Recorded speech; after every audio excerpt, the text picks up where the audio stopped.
Welcome back to WION World is One. You're watching Speed News with me, Vidur Kathuria. Let's get started. President Donald Trump warned Iran it must make a deal over its nuclear program or really bad things will happen, and set a deadline of 10 to 15 days, drawing a threat from Tehran to retaliate against US bases in the region if attacked. Amid a massive US military buildup that has fueled fears of a wider war, Trump said negotiations with Iran to end the tense standoff were going well, but demanded that Tehran reach a meaningful agreement. He insisted that Iran would have to make a deal one way or another.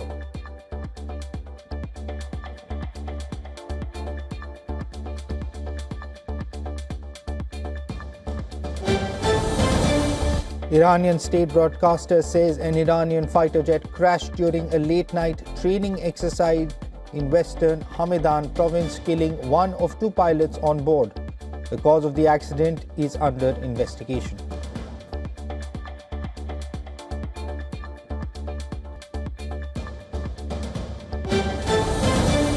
Israeli Prime Minister Benjamin Netanyahu issues a stark warning that Israel will retaliate forcefully against Iran if it launches an attack. Addressing a military ceremony, Netanyahu says if the Ayatollahs make a mistake, they will receive a response they cannot imagine. Netanyahu has been adamant on the dismantling of Iran's nuclear infrastructure and said it is a key step in reaching a deal. A US official said Secretary of State Marco Rubio will meet Israeli Prime Minister Benjamin Netanyahu in Israel to discuss Iran on February 28th.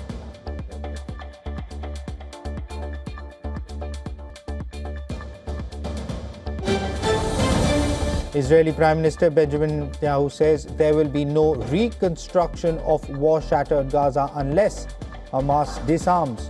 During his speech at a military ceremony, Netanyahu said Hamas will be disarmed one way or another before any reconstruction happens for Gaza. This as US President Donald Trump convened the first meeting of the Board of Peace in Washington, D.C., attended by world leaders and senior officials. Meanwhile, US Secretary of State Marco Rubio says there was no plan B for Gaza.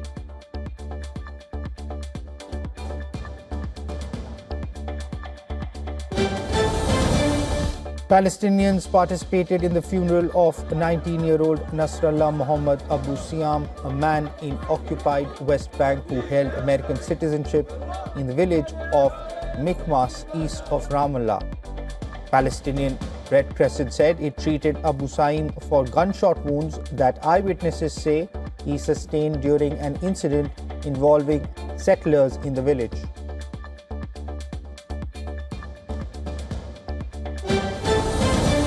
Russia has agreed to establish a bilateral economic working group with the United States. In an interview with a TV channel in Moscow, Foreign Minister Sergei Lavrov said that Russia hopes to understand the specific definition of mutually beneficial cooperation of US President Donald Trump's administration. This comes amid trilateral talks with Ukraine that have seen no breakthrough yet. Weeks after the 2025 Russia-United States summit in Alaska, Trump imposed sanctions on Russian oil companies and demanded India stop buying Russian oil. The US also ordered the resumption of work in Venezuela's oil industry while prohibiting Russia and other countries from participating.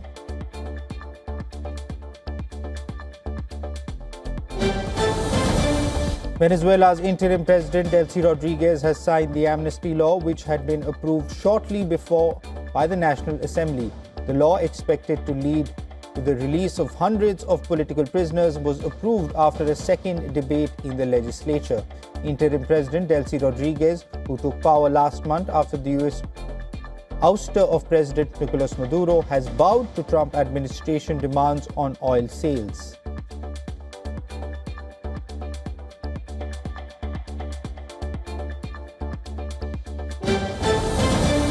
Cubans are increasingly turning to solar power to keep businesses running and basic household appliances on during long electricity outages. This as fuel shortages make diesel generators and other stopgap options harder and more expensive to use. Meanwhile, Cubans began receiving food donated by Mexico as the situation worsened. Food was available at government stores, with priority given to families with children. Hundreds of households received a food donation as part of the emergency humanitarian aid announced by President Claudia Sheinbaum following the imposition of tougher US sanctions on the island.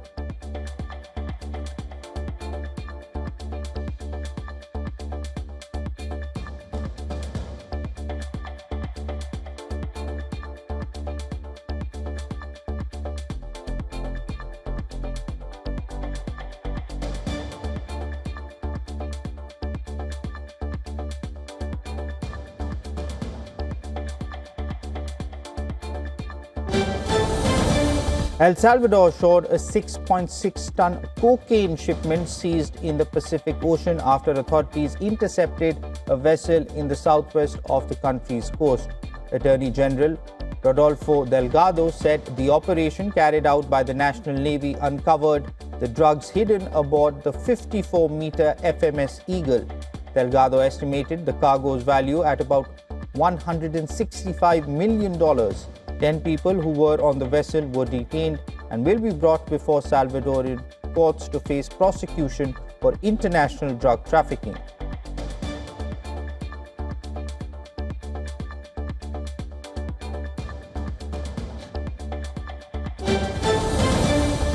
Jose Maria Balcazar has been elected as Peru's new interim president. This is after previous leader Jose Jerry was impeached on graft allegations. The left-wing lawmaker was elected head of Peru's Congress. Former Judge Balcazar will become the country's 8th head of state since 2016. The vote brought to an end a power vacuum of more than 24 hours, which is unprecedented in the country's recent history. Balcazar will lead the country until his successor takes office on July 28. The presidential election is set to take place on April 12th.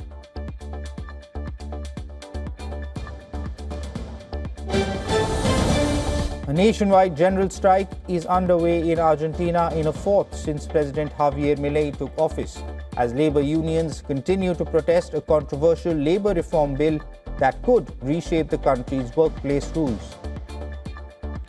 Argentina's General Confederation of Labor has called a 24-hour strike across the country. At the heart of the protest is a labor reform package pushed by Milei's government, which came to power promising austerity measures. The bill is already approved by the Senate. It now heads to the Chamber of Deputies. If passed, it would make it easier for employers to hire and fire workers.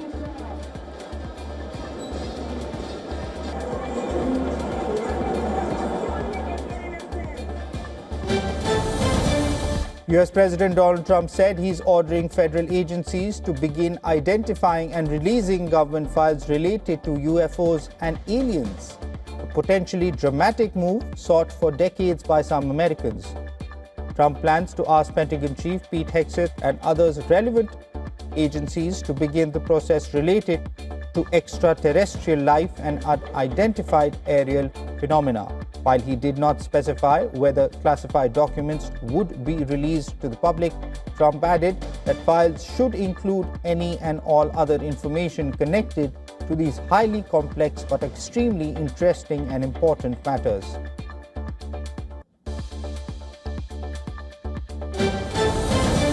King Charles's younger brother, former Prince Andrew, has been released from police custody after being arrested on suspicion of misconduct in public office. The arrest relates to allegations that he sent confidential government documents to the late convicted sex offender Jeffrey Epstein. Reacting to the development, US President Donald Trump called it a shame. Former Duke of York was questioned throughout the day by detectives from Thames Valley Police. Earlier this month, the force confirmed it was investigating claims that he may have passed documents to Epstein while serving as the UK's trade envoy.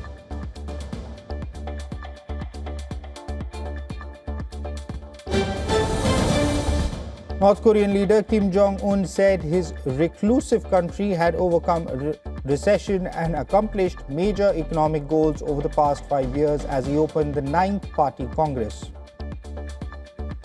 He said that the country is now entering a period of optimism. The Congress is the country's biggest political event, held every 5 years to review performances, set new policy, and which can bring changes in leadership roles beneath the Supreme Commander Kim.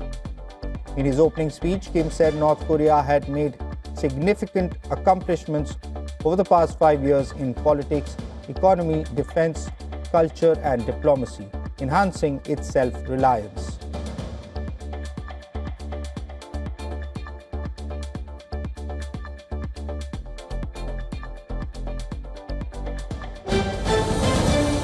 Nepal goes into polls in a fortnight and the political campaigning is underway in full swing. The high-stakes elections come after last year's Gen Z-led uprising forced KP Sharma Oli-led government out of power. But with fresh elections, the old guard of politics is planning a comeback. KP Sharma Oli's path back to power depends on his victory in Jaffa 5 seat, where rapper turned politician Balendra Shah is also in the fray. Both men are also vying for the post of Prime Minister. The result on this seat will cast a big shadow on Nepal's national politics.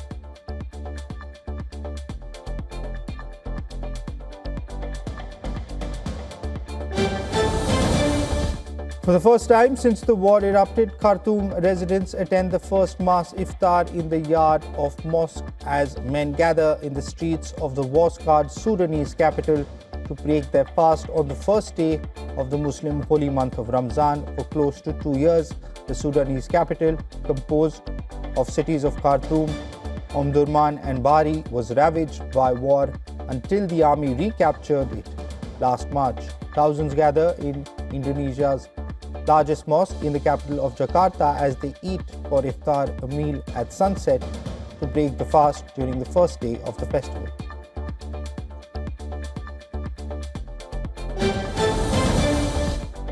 Deadly flooding in Indonesia has prompted unprecedented government action against companies accused of environmental destruction that worsened the disaster. Environmentalists who have long warned about the risk of rampant deforestation fear the current response will not solve the problem and could even make it worse. Officials from President Prabowo Subianto have acknowledged that deforestation and overdevelopment led to last year's flooding and landslides, killing over 1,000 people in Sumatra. Mining, plantations and fires have caused the clearance of large tracts of lush Indonesian rainforest, removing trees that absorb rain and help stabilize soil.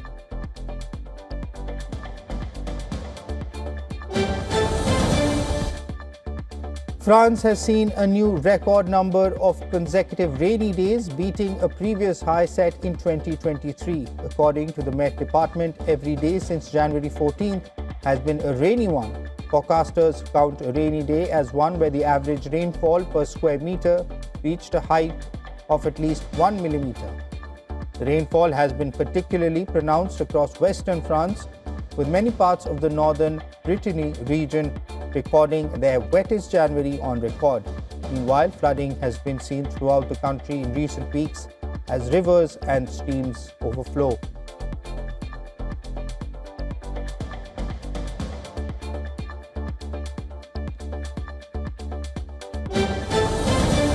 Heavy snow fell on Japan's Hokkaido prefecture, slowing traffic and closing schools.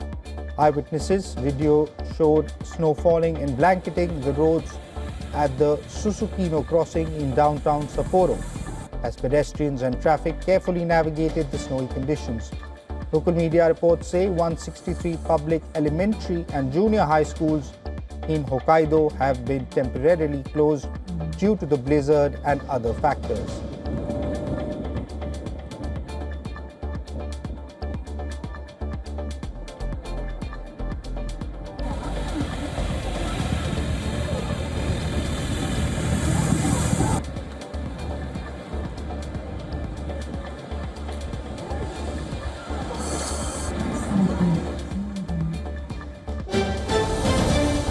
The search for a ninth person believed killed in a huge avalanche in California will stretch into the weekend as weather conditions continue to hamper operations. The bodies of 8 people known to have died when they were engulfed in a wall of snow cannot be moved because of the storm pummeling the Sierra Nevada mountain range and the risk of yet more avalanches. A total of 6 people survived the tragedy, one of the deadliest avalanches in modern US history.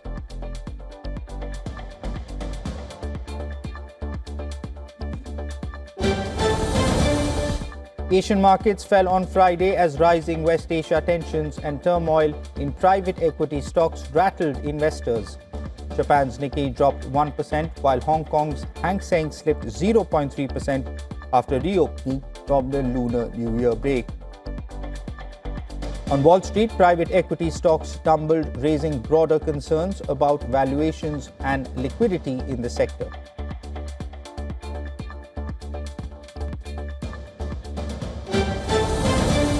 Oil prices rose on Friday as tensions between the US and Iran escalated after President Donald Trump set a 10 to 15-day deadline for Tehran to agree to a nuclear deal. Brent crude gained 0.3% to $71.87 a barrel after the benchmark settled at 6 months highs a day earlier. Concerns center on the Strait of Hormuz, a key choke point handling about 20% of global oil supply, as Iran plans naval drills with Russia following recent military activity in the region.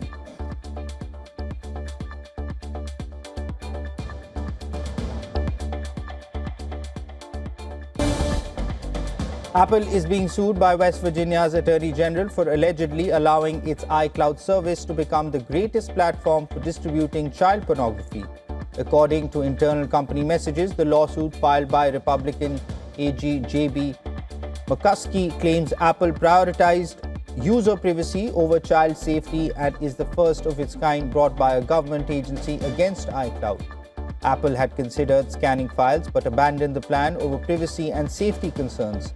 The AG's office is seeking court orders to make Apple implement stricter safeguards and safer product designs.